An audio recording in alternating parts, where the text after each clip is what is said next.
नमस्कार, मैं हूं आपका दोस्त अतुल सिंघल और आप देख रहे हैं नमो इम्पैक्ट टीवी। दोस्तों, पिछले काफ़ी दिनों से जो तूफ़ान आया है बिपरजॉय, उसके लेकर लगातार चर्चा चल रही थी। लोगों के अंदर एक काफ़ी डर था कि 150 किलोमीटर प्रति घंटा की रफ्तार से ये तूफ़ान आएगा और जान माल की काफ़ी क्षति हो सकती है। लेकिन राहत की बात यह है कि ये तूफ़ान होकर गुजर गया और जान की कम से कम क्षति नहीं हुई। माल की थोड़ी बहुत कुछ जगहों पर एक क्षति हुई है। और किस प्रकार से केंद्र सरकार की तैयारियां रही इस तूफान से निपटने के लिए, हमारे साथ डॉक्टर नंदकिशोर गर्ग हैं। डॉक्टर साहब, आपने काफ़ी विश्लेषण किया है, बहुत सारी चीज़ें देखी हैं, तो ये जो तूफान आया और इसको प्रबंधन जो सरकार की तरफ से किया गया, उसको आप किस तरीके से देखते हैं? क्या आपकी प्रतिक्रिया रहेगी? जो हमारा आईएमडी है, मेट्रोलॉजिकल डिपार्टमेंट, उसके पास आज पूरी सूचना तंत्र हमारे सैटेलाइटों के माध्यम से, और ये प्रेडिक्शन का भूकंप को छोड़ के बाकी आज हम 4 दिन 5 दिन पहले हमारे पास वो चीज़ें हैं जिससे हम पता चल जाता है क्या होने वाला है। तो आपको ध्यान हो कि पहले भी भूकंप तो ये जब तूफान तो जब से सृष्टि की रचना हुई आते रहे हैं, जिसको प्रलय बोलते थे, महाप्रलय क्या थी। परंतु पिछले 15 साल में अटल जी का मुझे आज भी ध्यान है, जब उड़ीसा में तूफान आया था बड़ा, कितने लोग मरे थे और कितनी दिक्कत आई थी। फिर हमने एनडीआरएफ बना भारत सरकार ने, फिर एसडीआरएफ स्टेट लेवल पे बना, और ये मान के चलो साल में एक बार ईस्टर्न कोस्ट पे उड़ीसा, आंध्र प्रदेश और बंगाल की तरफ, और एक बार इधर पश्चिम में साल 2 साल में आता ही आता है।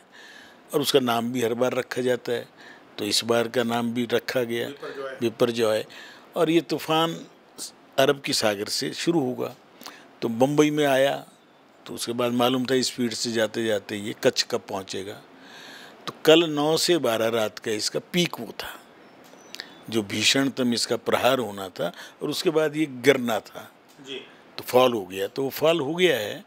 और पूरी हमने मुस्तैदी से, भारत की तीनों सेनाएं भी अलर्ट पे भी थी और ड्यूटी पे भी थी, कोस्ट गार्ड के जहाज़, सब लोगों पहले से सूचना दे दी थी मछुआरों को, लोगों को, कि दूर रहें। धारा 144 लगाई थी कोस्टल एरिया, द्वारका, सोमनाथ, कच्छ के सारे, मांडवी वांडवी की, ताकि लोग देखने जाएं ना जाएं। और उसका ये असर रहा कि हमने अपने जन धन को तो पूरी तरह सुरक्षित रखा। शायद एक भावनगर में कोई बाहर निकले हुए थे बाप बेटे, उसके अलावा पोल गिर गए, पेड़ गिर गए, सारी चीज़ें गिरनी थी, इतनी तेज़ हवाएं आएंगी। अब वो निकल के कराची की तरफ चला गया और हमारे दक्षिण राजस्थान को टच करता। तो इसका जो श्रेय है, क्या जो विज्ञान के अंदर तरक्की की है भारत ने, उसको जाएगा, या सरकार के प्रबंधन को जाएगा, या इसका जो स्पीड थी वो कुछ कम हो गया, इसका भी वजह से नुकसान कम हुआ है? मैं समझता हूँ तीनों को श्रेय जाएगा। जनता को भी, जिसने उसको आदेश का, सूचनाओं को ईमानदारी से पालन कर लिया। सरकार का प्रबंधन का कि उसने सबको अलर्ट किया, खुद मुख्यमंत्री, कल गृह मंत्री मैंने देखा द्वारका में, गुजरात के गृह मंत्री पूरे कपड़े उपड़े पहन कर और बिल्कुल फ्रंट पर। अमित शाह दिल्ली से पूरा एक एक चीज़ मॉनिटर कर रहे हैं, प्रधानमंत्री कर रहे हैं, तीनों सेनाओं को राजनाथ सिंह जी कर रहे थे, कोऑर्डिनेटेड एफर्ट। उसके बाद रिहेबिलिटेशन काम हाथ किया शुरू, खंबे उखड़ गए मालूम 5000, बिजली बंद करनी पड़ी 8 जिलों में ताकि कोई करंट से ना मरे।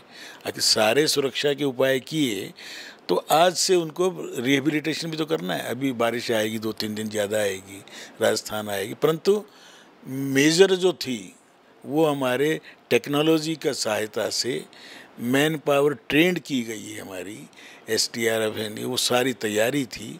तीनों सेनाएं एज यूजुअल, वो तो हर संकट में अंदर का और बाहर का हमेशा तैयार रहती।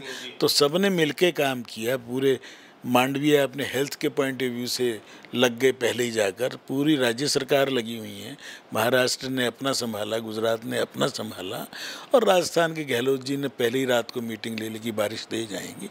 तो ये सब प्राकृतिक आपदा को लड़ने के लिए सबको मिलके काम करना चाहिए, सभी दलों को मिलके करना चाहिए। सरकारों का तो दायित्व है क्योंकि वो सरकार है, परंतु मैं तो समझता विपक्ष का भी सबका एक काम है कि 3-4 दिन तो आपस की लड़ाई, छोटी मोटे झगड़े छोड़ के सब वहीं ध्यान लगाएं और ये कहें कि हम भी कोई सेवा तो बताओ, प्रधानमंत्री कोई आदेश हो तो बताओ, और अपनी पार्टियों को आदेश दें।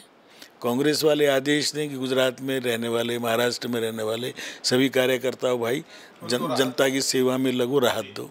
केजरीवाल को भी कहना चाहिए कि भाई मेरी पार्टी 10-5 जितने भी जीत के आए हैं वो सब लग जाओ, पर कहते नहीं दुर्भाग्य से।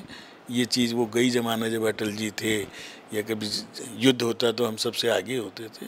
आज भी परंतु भगवान की कृपा से सोमनाथ जी भगवान शिव बैठे हैं, द्वारका में भगवान कृष्ण के आशीर्वाद से दोनों मंदिर सेफ हैं, व्यक्ति सेफ हैं। धन का लॉस हुआ है तो सबका। लेकिन कुछ लोगों का ये भी कहना है कि कुछ ज़्यादा बढ़ा चढ़ा कर बता दिया गया था और ज़्यादा डरा दिया गया था लोगों को कि इससे बहुत नुकसान हो सकता है, जबकि ऐसा था नहीं। अब ये कहने वाले हो जाए तो इन्होंने कुछ नहीं किया, बचा लिया तो इन्होंने डरा दिया। भाई मीडिया ने वो सब काम मीडिया ने किया जो मीडिया को करना था, सूचनाएं देने का। आईएमडी डिपार्टमेंट का काम था ये बताने का कि किस स्पीड से आएगा, वो उसी स्पीड से आया है। बचाए इसलिए कि अगर आप पहले से पीछे हट जाएंगे, वाहन बंद कर दिए, रेल बंद कर दी, जहाज़ बंद कर दिए, तो जितनी प्रिकॉशन ले सकते थे लिए ना। तो इसके अंदर कोई कहे कि हमें डरा दिया, तो भाई डर के ही रहना चाहिए।